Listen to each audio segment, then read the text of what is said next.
चलिए, सिस्टम पर धीरे धीरे बीजेपी अब अपनी मजबूत करने लगा है। जी हाँ, आज महाधिवक्ता के तौर पे एसडी संजय की नियुक्ति हो गई। ये पहले भी अपर महाधिवक्ता थे 10 से 15 तक, फिर वो छोड़ दिए। बाद के दिनों में इनको भारत सरकार की तरफ से सरकार के सॉलिसिटर जनरल के तौर पर बिहार में रहे। इनका 2020 तक वो यहाँ बने रहे और उसके बाद ये बीजेपी के सक्रिय राजनीति में आ गए। 2020 के चुनाव में चुनाव प्रबंधन समिति के ये अध्यक्ष भी रहे।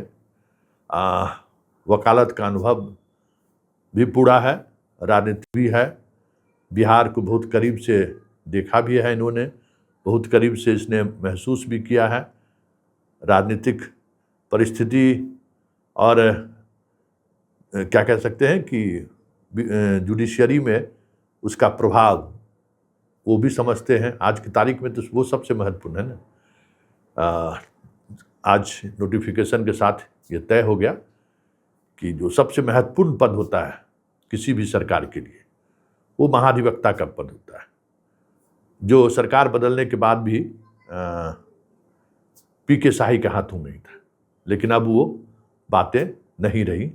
अब महाधिवक्ता के पद पर पूरी तौर पर बीजेपी के संगठन से जुड़े हुए और वकालत में सरकारी वकील के तौर पे एक पर्याप्त अनुभव भी है।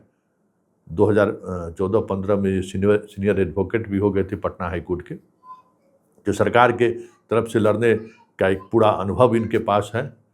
तो पहला ऐसा कोई महाधिवक्ता होगा बीजेपी की तरफ से, बीजेपी के गठन के बाद, जो पूरी तौर पर पार्टी संगठन से उस पद पर पहुंचे हैं।